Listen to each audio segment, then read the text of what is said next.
Is the first question और आपके सारे दिमाग की तार इसी क्वेश्चन से खुल जाएंगे। आपको सारा कंसेप्ट अप्लाई करना इसी क्वेश्चन से आ जाएगा। चलो भाई आ जाओ। उसने बोला find acceleration of two blocks. ओ तेरी, अच्छा if the system is initially at rest, तो हमने देखा कि यार ये block both are kept in this particular situation. इन दोनों के बीच में फ्रिक्शन कोएफिशिएंट दे रखा है 0.5 and there is no friction. Here is the smooth surface, no friction at all. वो कंडीशन ये आएगा भी नहीं यार, आपके एग्जाम में आएगा ही नहीं, you don't worry about that, ठीक है। अब जो फोर्स लग रहा है वो अपर ब्लॉक पे लग रहा है, बस। अब यहां पूछा है दोनों का एक्सेलरेशन बताओ। अब यहां ये नहीं बोला कि दोनों एक साथ मूव कर रहे हैं, तो ये कंडीशन अप्लाई की ही नहीं उसने। अब क्या करेंगे, चेक करना पड़ेगा कि ये दोनों एक साथ मूव कर रहे हैं अलग अलग, क्योंकि यार डिफाइन नहीं किया गया। अब पंगा हो गया हमारे लिए। तो चेक करने के लिए क्या करते हैं, रिक्वायर्ड फ्रिक्शन निकालना पड़ेगा और मैक्सिमम जो लिमिटिंग फ्रिक्शन होता है वो निकालना पड़ेगा। भाई रिक्वायर्ड फ्रिक्शन कितना एक्ट कर रहा है और मैक्सिमम जो लिमिटिंग फ्रिक्शन उनके बीच में एक्ट कर रहा है वो कितना है। कंडीशन आप सबको पता है। अगर हुआ ऐसे कि जो रिक्वायर्ड फ्रिक्शन है ना वो लेस देन और इक्वल टू है मैक्सिमम फ्रिक्शन से, ठीक है, तो ये मूव करेंगे एक साथ, ठीक है, तब इनका एक्सेलरेशन हम तुरंत निकाल देंगे।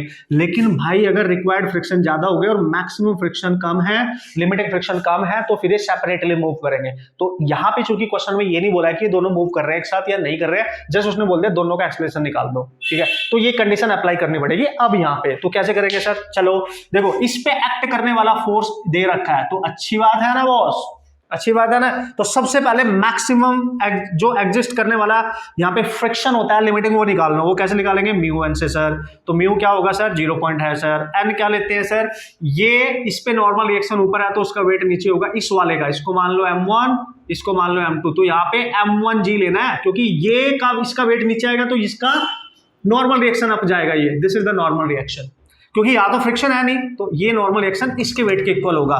सो इसका वेट है 10g, ठीक है। तो ये आ गया, देख सकते हो आप, 50 न्यूटन। तो ये तो आ गया कितना मैक्सिमम फ्रिक्शन वहां पे एग्जिस्ट कर रहा है, ये आ गया है, ठीक है बॉस, कितना एग्जिस्ट कर रहा है।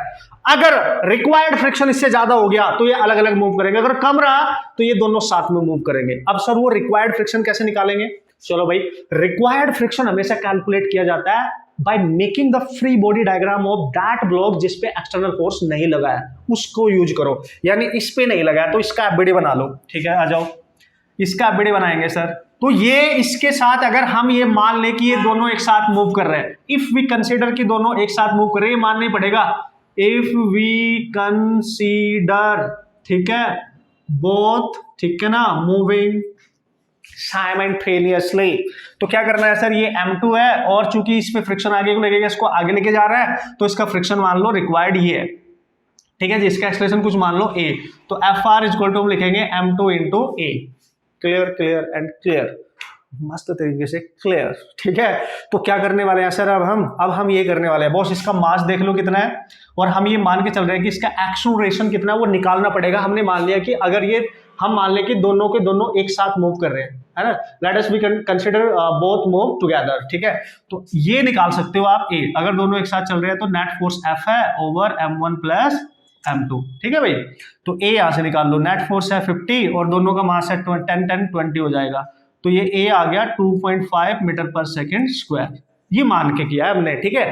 तो जब मैंने इसको कैलकुलेट करा रिक्वायर्ड को, तो उसका मास तो है 10, क्योंकि ये भी 10 है, दोनों 10 है। a आया इसका 2.5, तो Fr जो आ रहा है ना, यहाँ पे देख लो आप, 25 न्यूटन आ रहा है। यानी जो रिक्वायर्ड फ्रिक्शन फोर्स है वो 25 न्यूटन है, लेकिन जो मैक्सिमम वहां पे एग्जिस्ट लिमिटिंग फ्रिक्शन है वो 50 है। मतलब here required is less than maximum. So this is the condition of means we can write both blocks move will, ठीक है, move together। ये क्लियर हो गया, दोनों एक साथ मूव करेंगे, ठीक है। अब जा रहा होगा ना आपके दिमाग तक ये इंफॉर्मेशन, दोनों एक साथ मूव करेंगे, वरना हमें पता ही नहीं था। हमने ये मान के किया कि अगर मूव करे तो एक्सेलरेशन इतना होगा, उसका यूज किया रिक्वायर्ड निकालने के लिए। ये करना ही चाहिए बॉस, ठीक है। अब अभी पता चल गया दोनों एक साथ मूव करेंगे तो कोई टेंशन ही नहीं है, दोनों का एक्सेलरेशन सेम होगा। सो बोथ हैविंग, ठीक है, बोथ हैविंग सेम एक्सेलरेशन जो हम निकाल सकते हैं यही है। निकाल तो लिया, मान के किया था, और अगर हमने मान के किया और ये फोर्स कम आ गया मैक्सिमम से, तो भाई दोनों का अलग अलग है। अगर ये मान के किया और ये ज्यादा आ जाता 50 से ज्यादा 55 60, तो भाई एक्सेलरेशन फिर अलग अलग होता, फिर हम बोलते हैं कि नहीं ये दोनों एक साथ मूव नहीं कर रहे, अलग अलग कर रहे हैं, ठीक है। सो एक्सेलरेशन दोनों का हो जाएगा 2.5 मीटर पर सेकेंड स्क्वायर, जो मान के किया वो जो आ रहा है वो ही होगा, ठीक है। सो दिस इज योर आंसर, है ना। This is how you can solve the crack this type of problem without any tension, without any confusion, ठीक है। तो देख लो भाई आपके सामने है सारा कंसेप्ट, बेहतरीन अल्टीमेट कंसेप्ट ये माना जाता है, मार्केट में बहुत चर्चाएं होती हैं इसके, बहुत डराया जाता है लोगों को इसके थ्रू, ठीक है। लेकिन आपने डरने का नहीं अब, ठीक है बॉस, डरने का नहीं, ठीक है।